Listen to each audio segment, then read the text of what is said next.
1 Tawarikh pasal 10. Saul mati. Orang Filistin berperang melawan orang Israel. Orang-orang Israel melarikan diri dari hadapan orang Filistin, dan banyak yang mati terbunuh di pegunungan Gilboa. Orang Filistin terus mengejar Saul dan anak-anaknya, dan menewaskan Yonatan, Abinadab, dan Malki-Sua, anak-anak Saul. Kemudian makin beratlah pertempuran itu bagi Saul. Para pemanah menjumpainya dan melukainya. Lalu berkatalah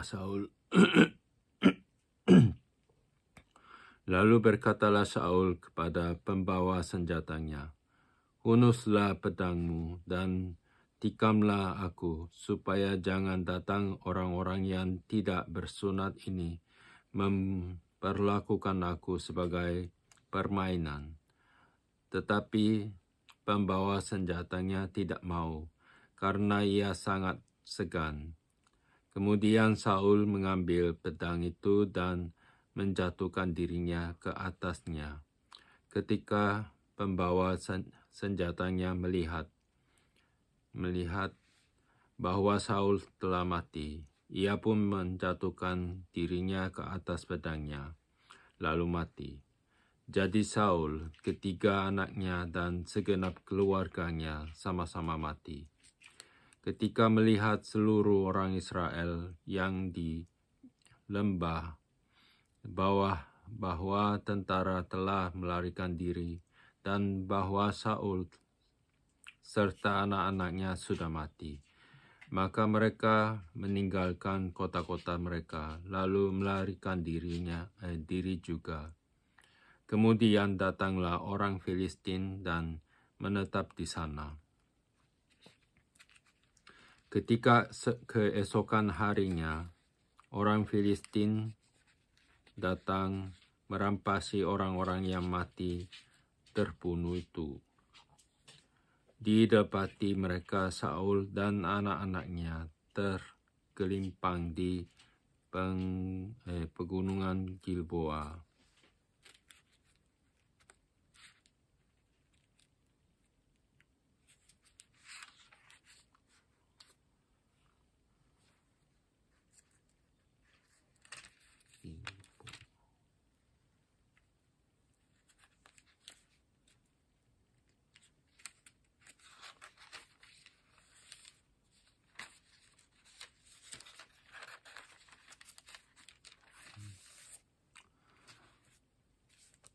Mereka merampasinya dan mengambil kepala Saul dan senjata-senjatanya, lalu menyuruh orang berkeliling di negeri orang Filistin untuk menyampaikan kabar itu kepada berhala-berhala mereka dan kepada rakyat.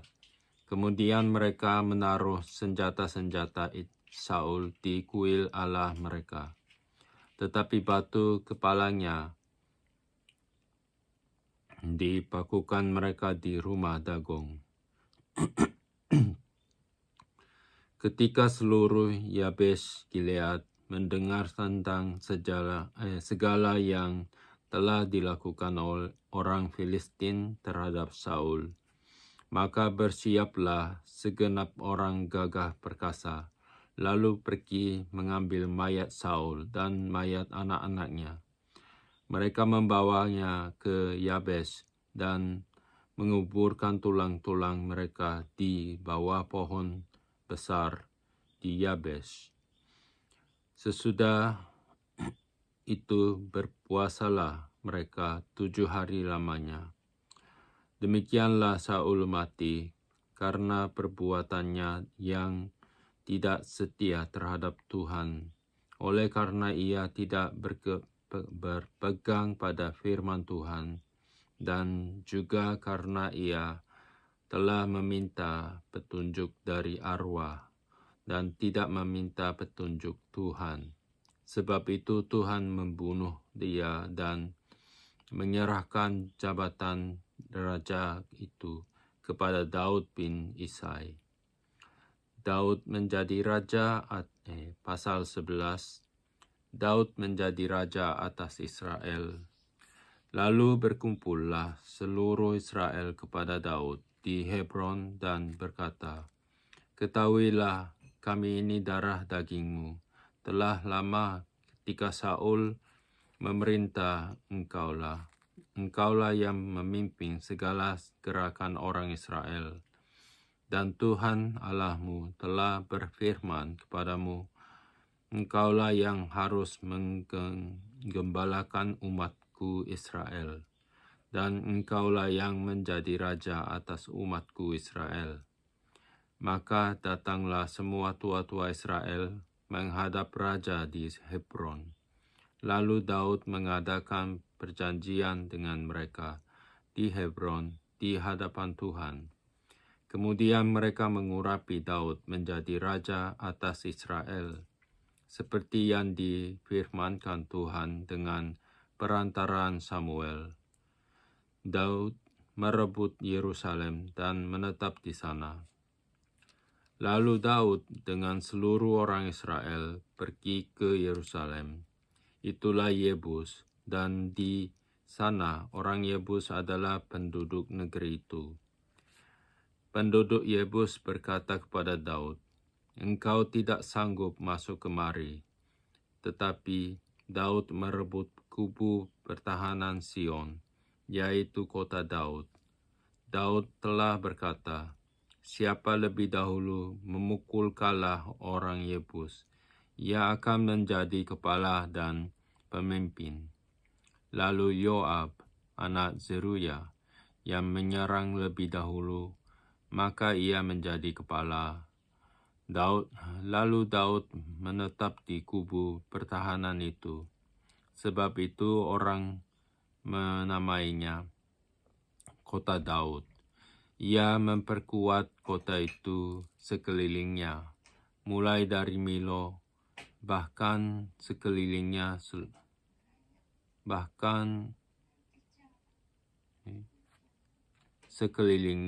seluruhnya. Sedang Yoab membangun kembali selebihnya dari kota itu. Lalu makin lama makin besarlah kuasa Daud, sebab Tuhan semesta alam menyertainya. Pahlawan-pahlawan Daud.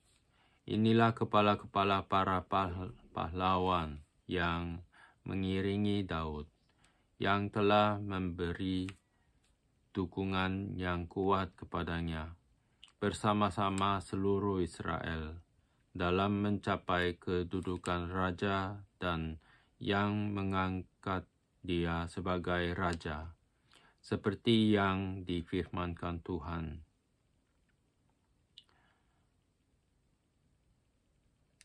Mengenai Israel. Inilah daftar para pahlawan yang mengiringi Daud. Yasobam bin Hakmoni, kepala Triwira. Ia mengayunkan tombaknya melawan 300 orang yang tertikam mati dalam satu pertempuran. Dan sesudah dia, Eleazar anak Dodo, orang Ahohi itu, ia termasuk ketiga pahlawan itu. Ia ada bersama-sama Daud di Damim.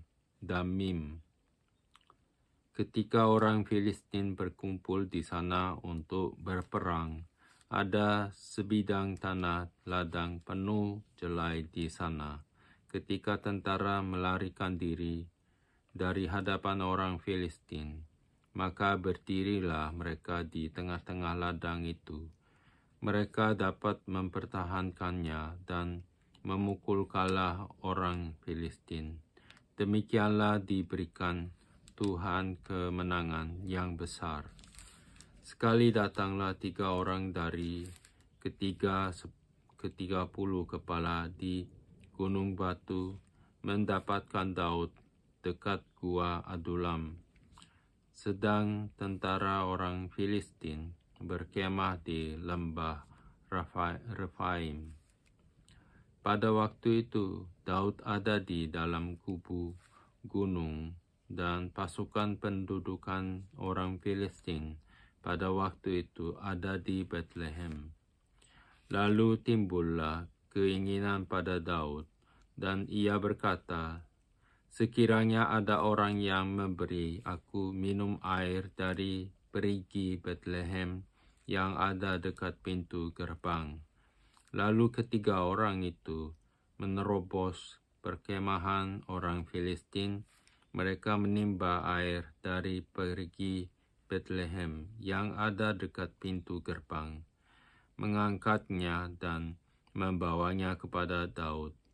Tetapi Daud tidak mau meminumnya, melainkan mempersembahkannya sebagai korban curahan kepada Tuhan. Katanya, "Jauhnya daripadaku, ya Allah. Untuk berbuat demikian, patutlah aku meminum darah taruhan nyawa orang-orang ini, sebab dengan mempertaruhkan nyawanya mereka membawanya, dan tidak mau ia meminumnya." Itulah yang dilakukan ketiga pahlawan itu.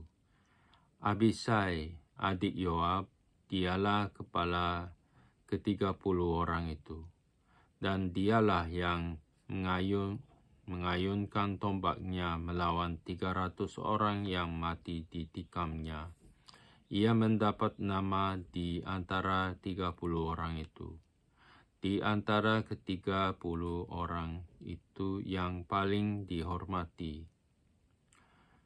Memang ia menjadi pemimpin mereka. Tetapi ia tidak dapat menyamai triwira itu. Selanjutnya Benaya bin Yoyada, anak seorang yang gagah perkasa, yang besar jasanya, yang berasal dari Kabzeel.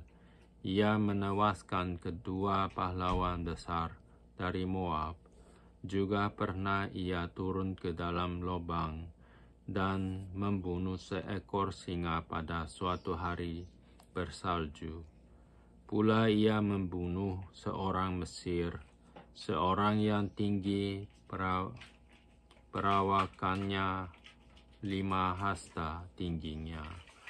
Di tangan orang Mesir itu ada tombak seperti pesa tukang tenun.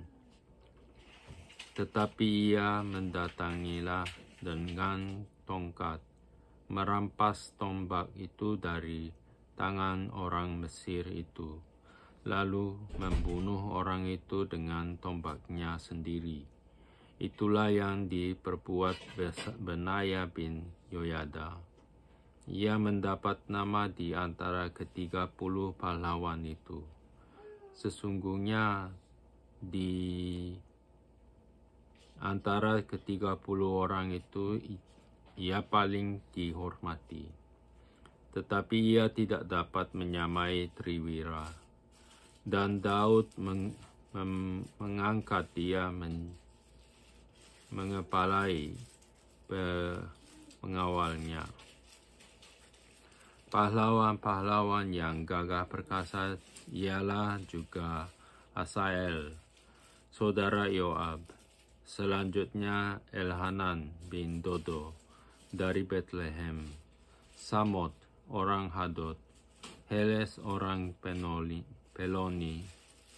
Ira anak Ikesh orang Tekoa, Abiezer orang Anatot, Sibhai orang Husa, Ilai orang Ahohi, Maharai orang Netofa, Heled bin Baana orang Netofa, Itai bin Ribai dari Gibea orang Benyamin, Benaya orang Piraton, Hurai orang dari lembah-lembah Gaas, Abiel orang Bet Araba, Azmawet orang Bahurim, Eliahba orang Saalbon, Hashem orang Gizon, Yonatan bin Sage orang Harari, Ahiam bin Sachar orang Harari, Elifal bin Ur, Hefar orang Mehrati, Ahia orang Peloni, Ezro orang Karmel, Narai bin Esbai, Yoel saudara Nathan, Bibar bin Hagri, Zelek orang Amon, Naharai orang Beerot, pembawa senjata Yoab, anak Zeruya. Ia orang Hira orang Yetri, Gareb orang Yetri, Uria orang Het, Zabad bin Ahlai, Adina anak Siza orang Ruben. Kepala orang-orang Ruben dan beserta dia ada 30 orang. Hanan bin Maka, Yosafat orang Mitni, orang Ashtarot, Syama dan Yeiel, anak-anak Hotam orang Aroer, Yediael bin Simri dan Yoha saudaranya orang Tizi, Eliel orang Mahawin,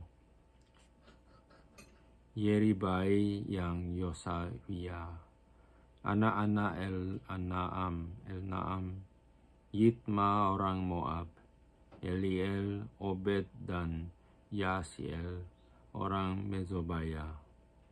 Pasal 12. Pengikut-pengikut Daud di Ziklag. Inilah orang-orang yang datang kepada Daud Ziklag selama ia harus mengingkir karena Saul bin Kis. Mereka pun termasuk pahlawan-pahlawan yang membantu dia dalam peperangan. Mereka bersenjatakan panah dan sanggup melontarkan batu dan menembakkan anak-anak panah dari busur dengan tangan kanan atau tangan kiri. Mereka itu dari saudara-saudara sesuku Saul dari orang Benyamin. Abiezer kepala dan Yoas anak-anaknya Sema orang Gibea. Yeziel dan Pelet anak-anak Azmawet, Baraha dan Yehu orang Anatot, Ismaya orang Gibeon, seorang pahlawan di antara ke-30 orang itu, yang mengepalai 30 orang, Yeremia, Yahaziel, Yohanan dan Yozabad, orang Gidera,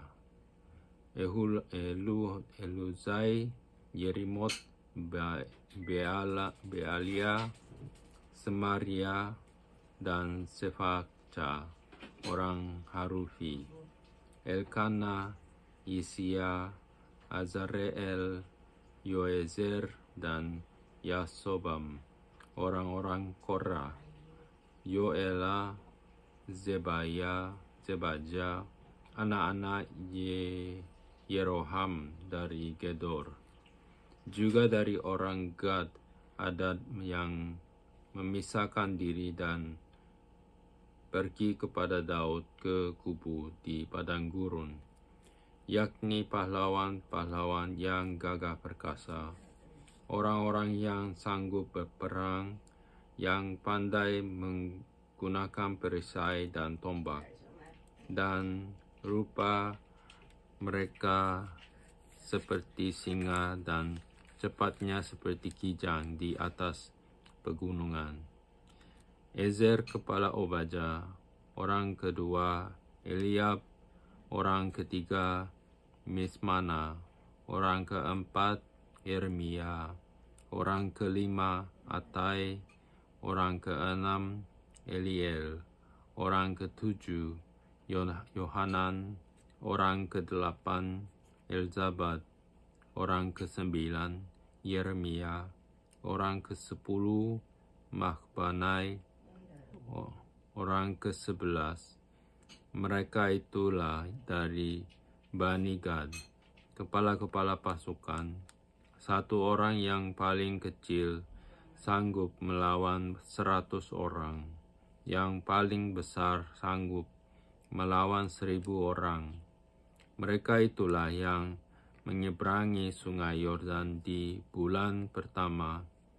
Sekalipun sungai itu meluap sepanjang tepinya, dan merekalah yang menghalau seluruh penduduk lembah di sebelah timur dan di sebelah barat. Sebagian dari Bani Benyamin dan Yehuda datang kepada Daud di kubu itu. Lalu keluarlah Daud menyongsong mereka. Berkatalah ia kepada mereka, "Jika kamu datang kepadaku dengan maksud damai untuk membantu aku, maka aku rela bersekutu dengan kamu. Tetapi jika untuk menyerahkan aku dengan tipu muslihat kepada lawanku, sedang aku tidak melakukan kelaliman, maka biarlah Allah nenek moyang kita melihat itu dan menghukum kamu." Lalu roh menguasai Amasai, kepala ke-30 orang itu. "Kami ini bagimu, hai Daud, dan pada pihakmu, hai anak Isai. Sejahtera bagimu, dan sejahtera bagi penolongmu. Sebab yang menolong engkau ialah Allahmu." Kemudian Daud menyambut mereka dan mengangkat mereka menjadi kepala pasukan. Juga dari Manasye yang menyeberang memihak kepada Daud. Juga dari Manasye ada yang menyeberang memihak kepada Daud. Ketika ia bersama-sama orang Filistin memerangi Saul, sebenarnya ia tidak menolong mereka, sebab setelah mengambil keputusan raja-raja kota, orang Filistin itu menyeru dia pergi. Katanya, "Mungkin dengan taruhan kepala kita, ia menyeberang memihak kepada tuannya Saul."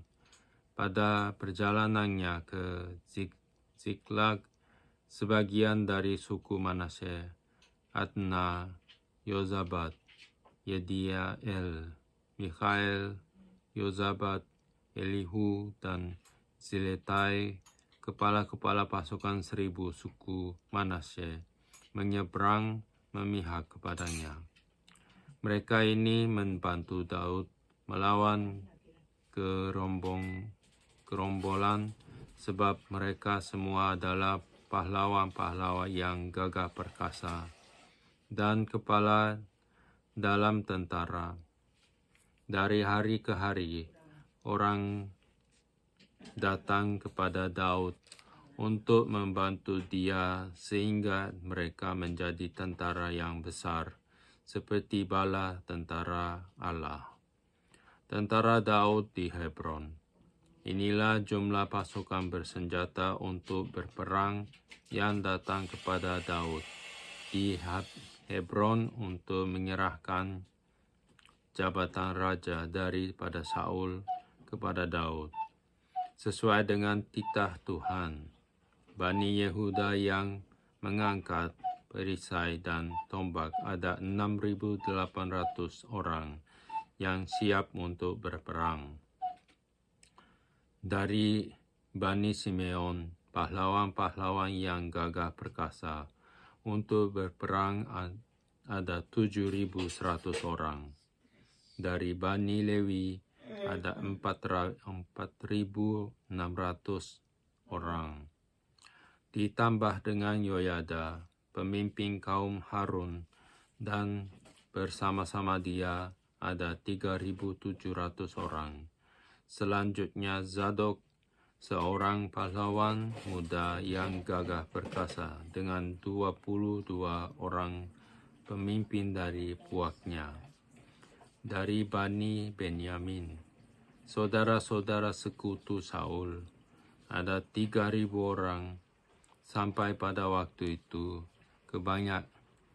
kebanyakan dari mereka masih tetap patuh kepada keluarga Saul. Dari Bani Efraim, 20.800 orang pahlawan yang gagah perkasa. Orang-orang yang kenamaan di antara puak-puak mereka. Dari suku Manasye, suku yang setengah itu ada 18.000 orang yang ditunjuk dengan disebut namanya untuk pergi mengangkat Daud menjadi raja. Dari Bani Isakhar, orang-orang yang mempunyai pengertian tentang saat-saat yang baik, sehingga mereka mengetahui apa yang harus diperbuat orang Israel. 200 orang kepala dengan segala saudara sekutunya yang dibawa perintah mereka. Dari Zebulon, orang-orang yang sanggup berperang, yang pandai berperang dengan berbagai senjata. 50.000 orang yang siap memberi bantuan dengan tidak bercabang hati. Dari Naftali, 1.000 orang pemimpin dan bersama-sama mereka 37.000 orang membawa perisai dan tombak. Dari orang Dan, orang-orang yang siap untuk berperang 28.600 orang. Dari Asher, orang-orang yang sanggup dan pandai untuk berperang 40.000 orang. Dari seberang sungai Yordan, yakni dari orang Ruben, orang Gad, dan setengah suku Manasye yang lain. Orang-orang yang membawa berbagai-bagai senjata perang 120.000 orang. Sekaliannya itu prajurit-prajurit, orang-orang dalam barisan tempur datang ke Hebron dengan tulus hati untuk mengangkat Daud menjadi raja atas seluruh Israel. Memang juga seluruh orang Israel yang lain dengan bulat hati hendak mengangkat Daud menjadi raja. Mereka tinggal di sana bersama-sama Daud 3 hari lamanya, makan dan minum, sebab saudara-saudara mereka menyajikan makanan bagi mereka.